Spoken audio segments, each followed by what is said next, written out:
And the next team to respond is the Israel of God, Keeping It Christian. The question is, who are the Gentiles in the New Testament? I repeat, who are the Gentiles in the New Testament? The time begins now.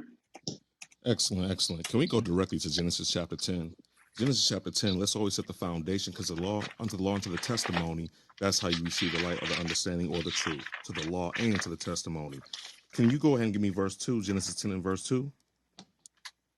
Genesis 10 and 2.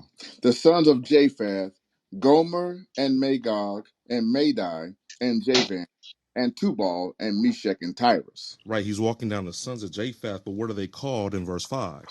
By these were the isles of the Gentiles, divided in their lands, everyone after his tongue, after their families, in their nations.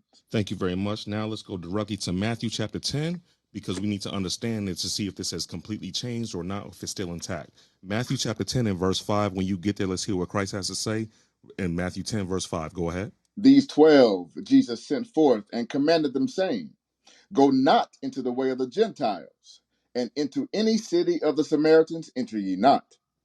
So But don't go in the way of the Gentiles. So they can't go to where the actual Gentiles actually are. Go ahead.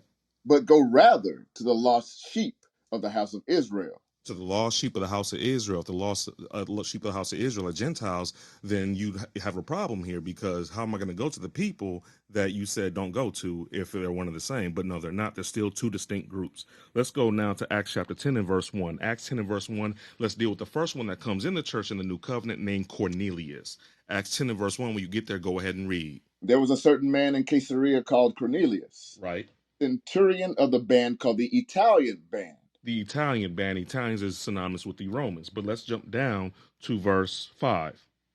And now send men to Joppa, and call for one Simon, whose surname is Peter. Right.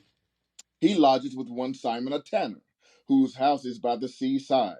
He shall tell thee what thou oughtest to do. So the angel set up a meeting between Peter the Israelite and this actual Gentile. But let's jump down to verse 28. Verse 28, go ahead. And he said unto them, Ye know how that it is an unlawful thing for a man that is a Jew to keep company or come unto one of another nation. Now, if they was one and the same, then why would it be unlawful? But because they are not one and the same, it was perceived to be unlawful at that time because Jesus said, don't go unto any other nation, but go rather to the lost sheep of the house of Israel. But go ahead and give me verse 35. 35. But in every nation, Every what? every nation, Go ahead. he that feareth him and worketh righteousness is accepted with him. Actually, go ahead and jump back to. No. Go ahead and finish it out because I'll voice track it. Go ahead.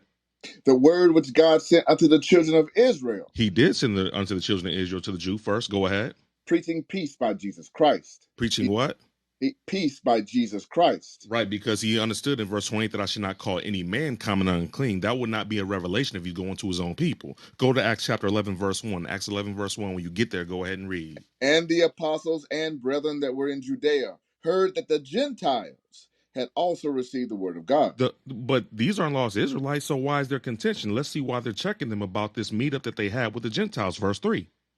Saying, Thou wentest in to men uncircumcised, and didst eat with them. Right. So what's the problem? Give me verse 12 because he has to defend himself.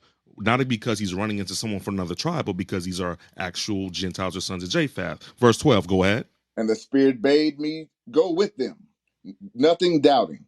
Moreover, these 6 brethren accompanied me, and we entered into the man's house. 13. And he showed us how he had seen an angel in his house, which stood and said unto him, Send men to Joppa, and call for Simon, whose surname is Peter. Now let's go ahead. Well, go ahead, finish it out. Finish it out. Who shall tell thee words whereby thou and all thy house shall be saved. That you may be saved. It wouldn't be a shock if it was the same people. Does that mean I have 1 minute left? Perfect. Let's go ahead now to jump to Acts 21. Acts 21. Because the thing is, you already had Israelites that was around. You had Anna from the tribe of Asher, according to Luke chapter 2, verse 36 through 38. But give me Acts 21, verse 27. Acts 21 and 27. When you get there, go ahead and read. And when the 7 days were almost ended, the Jews which were of Asia, when they saw him in the temple, stirred up all the people and laid hands on him. Lay hands on Paul. Why? Go ahead. Crying out, Men of Israel, help!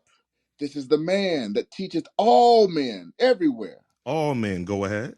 against the people and the law and this place, and further brought Greeks also into the temple, and Uh-huh.